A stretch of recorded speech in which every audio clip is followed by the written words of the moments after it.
धिटाच्या हृदयाला दरारून घाम फुटावा अशी ती एक भयानक रात्र होती।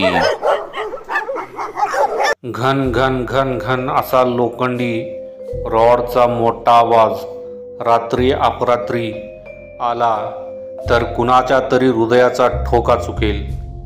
या उलट आमच्या बाबतीत हा आवाज आल्यावर आम्हाला सिक्युअर असल्यासारखं वाटायचं, कारण हा आवाज दुसरा कसला नसून आमच्या गावात रात्री फिरणाऱ्या गुरखा काकाच्या लोखंडी रॉडचा होता।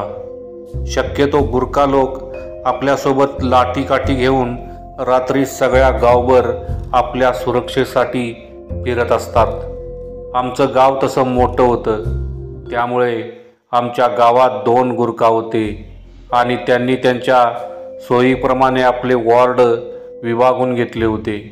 ही गोष्ट तेव्हाची आहे, तेव्हा मी 10वीच्या वर्षात शिकत होतो। परीक्षा अगदी तोंडावर आल्या होत्या। सगळेजण अक्षरशः जीव तोडून अभ्यास करत होते आणि मी सुद्धा त्यातलाच एक। रोज रात्री 2-3च्या सुमारास आमचा गुरखा त्याच्याजवळ असणारा लोखंडी रॉड रस्त्यावर आपटत गल्लीतून यायचा आणि शेवटच्या घरापासून पुन्हा मागे फिरून माझ्या घराजवळ यायचा।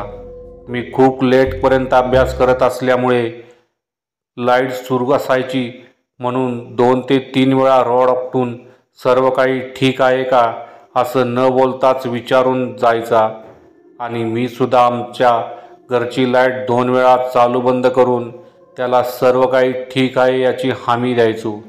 खरं तर याची आम्हा दोघांना सवयच लागली होती। असा आमचा दिनक्रम गेल्या महिन्याभरापासून चालू होता। आज सलग 4था दिवस होता। आमचा नेहमीचा गुरखा हल्ली येतच नव्हता आणि बहुतेक त्याचा साथीदार यायचा, कारण आजकाल त्या रॉड सोडून काठीचा आवाज यायचा आणि तो कधी यायचा ते कळतच नव्हतं। एक दिवस सकाळी चहा पीत असताना आमच्या दरवाजापाशी कुणीतरी आल्यासारखं वाटलं।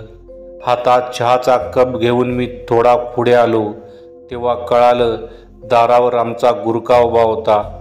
नेहमीच्या शैलीने त्याने गोड हसत आवाज दिला, "शाबजी, इस महीने के पैसे." एवढं बोलून तो दारातच थांबला। आमच्या खेडेगावात एक चांगली पद्धत आहे, आपण काही खाता किंवा पिता असताना दारात कोणी आलं तर त्याला आवर्जून बोलवून आत्मीयतेने खाण्यासाठी बोलवावं। त्यामुळे मी सुद्धा त्याला चहासाठी विचारलं, पण त्याने मात्र स्मित हास्य करत "नहीं साहेब" म्हणाला। मी पटकन जाऊन 10 रुपयाची नोट आणली आणि त्याच्या हातावर ठेवली। तसा तो पुढच्या दारात गेला। न राहून मी विचारलं, "काय हो साहेब, आजकाल इकडे फेऱ्या कमी झाल्यात आणि तुमचा तो रॉडचा आवाज ऐकला नाही बराच दिवस."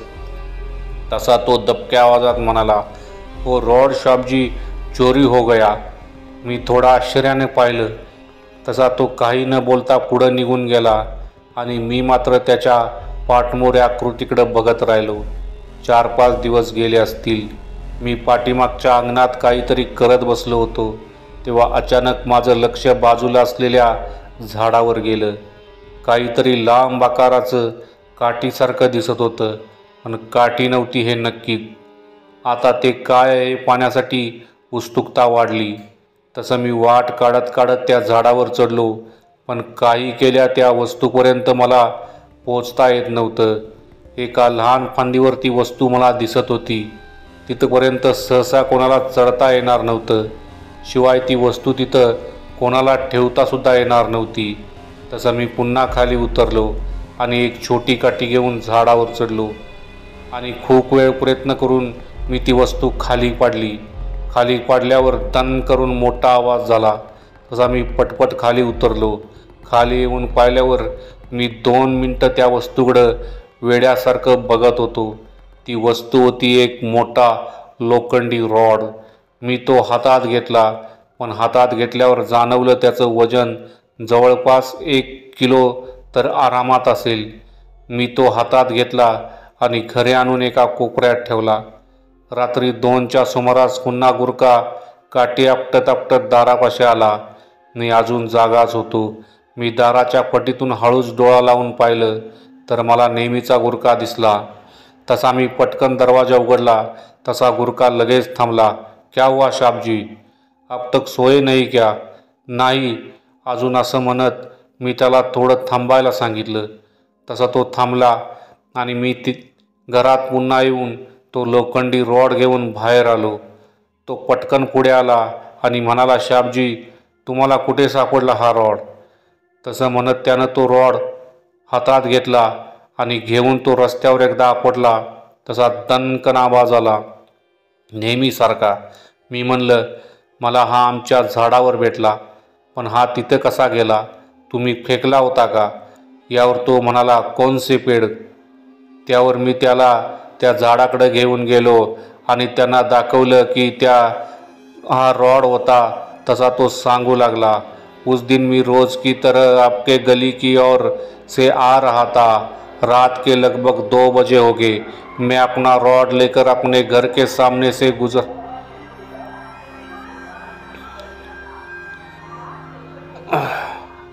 उस दिन मैं रोज की तरह आपके गली के ओर से आ रहा था. रात के लगभग 2 बजे हो गए. मैं अपना रॉड लेकर आपके घर के सामने से गुजर रहा था, लेकिन अचानक पीछे से बहुत से कुत्ते एक जगह देखकर जोर जोर से भौंक रहे थे. मैंने रॉड को उनकी तरफ जोर से रास्ते पर मारा तो सभी भाग गए, लेकिन थोड़ी दूर जाकर फिर से भौंक रहे थे.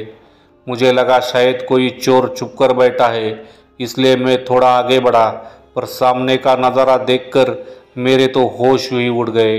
मुझे कुछ समझ नहीं आ रहा था कि मैं क्या देख रहा हूँ. मैंने आजकल ऐसा नज़ारा नहीं देखा था.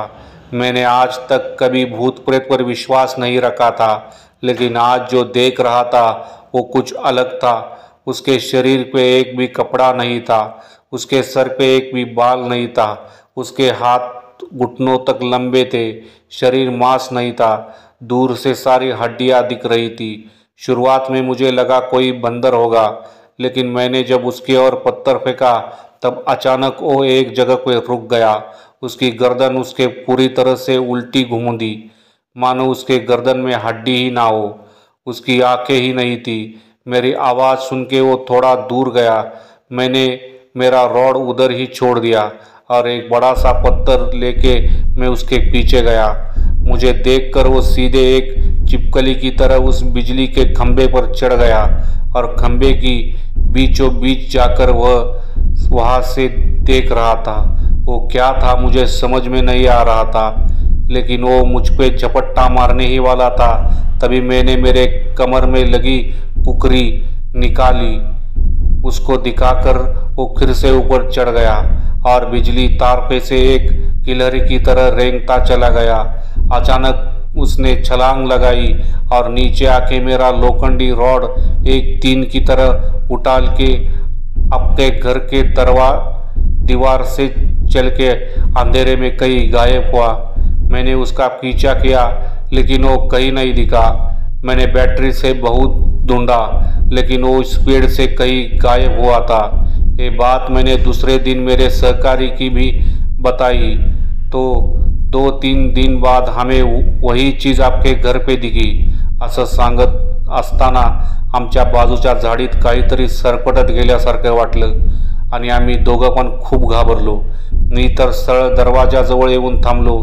तसं त्याने बॅटरीच्या उजेडात इकडं तिकडं पाहिल्यावर दिसलं की कुत्र्याचं छोटं पिल्लू अंधारात शिरलं. तसा तो म्हणला, कुछ नहीं साहबजी, कुत्ते का पिल्ला है. ते ऐकून मला जरा हायसं वाटलं, पण जाता जाता तो गुरका मला म्हटला कि मुझे वो क्या था पता नहीं, लेकिन आपको एक विनती है कि आप और आपके घर वाले रात को घर से मत निकलो. एवढे सांगून तो त्याच्या ड्युटीवर गेला आणि मी माझ्या घरी आलो. मी घरी जाऊन झोपलो होतो. फक्त 15 मिनिटे झाली होती. तेवढ्यात आमच्या घराच्या भिंतीवरून कुणीतरी चालत जाताना मला आवाज आला. नक्की कोण होतं ते? खरंच काही होतं की फक्त माझा भास होता?